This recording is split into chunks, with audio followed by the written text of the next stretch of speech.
Mirë se erdhe në botën ku askush nuk është i pafajshëm. Sekrete shqiptare, vendi ku rrëfimet më të thella, më të ndaluara dhe më të pathëna të shqiptarëve marrin zë.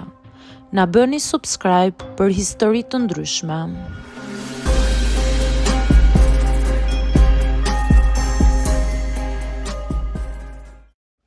Familja më kërkon lek, por unë nuk kam as për vete.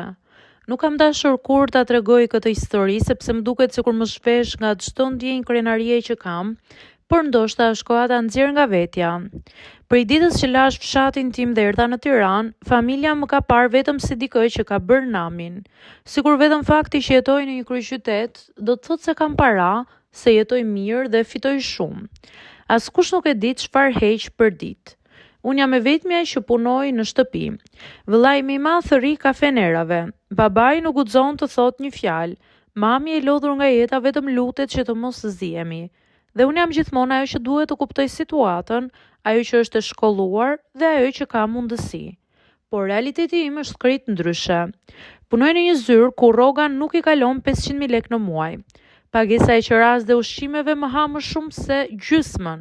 Në një ditë rri pa ngrënë fare ose me një byrek tek furri i lagjes. Në një ditë me një pjatë supë ose bukë me çaj.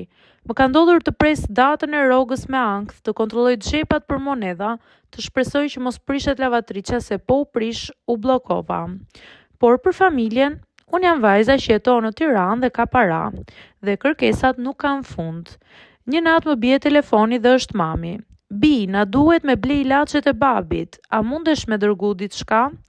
Zemra mu thye, e dija që s'po gënjente, por portofoli im kishte vetëm 3.500 lekë të vjetra.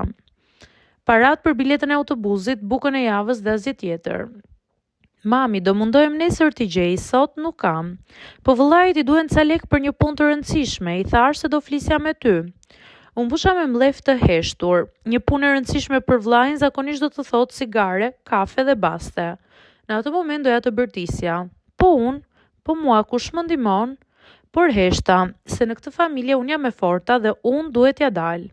Më kujtohet një mëngjes i ftohtë shkurti. Kisha mbetur me 700 lekë në portofol. Atë ditë nuk haja dot, nuk kisha bukë, nuk kisha vaj, nuk kisha asgjë. Më shkroi vëllai, a ke 10.000 lekë? Kam nevojë me patjetër. I thash jo. Më shkroi përsëri.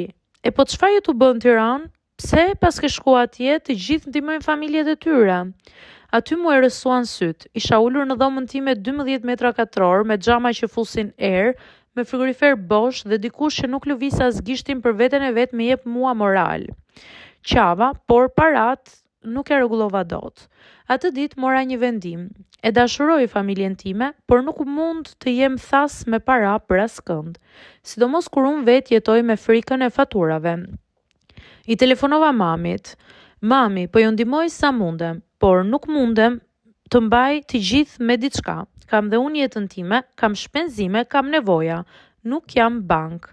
Ajo heshti pasaj tha, e di që ke të drejtë, por e dim që ti e ajo që ndihmon.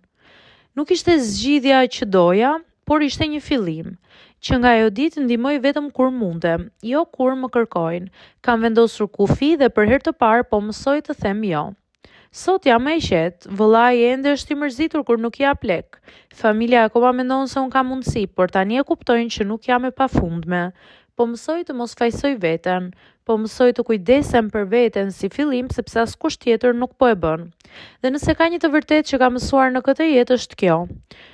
Nuk je egoiste kur zgjedh veten, egoist bëhesh kur pret që dikush tjetër ta bëjë për ty.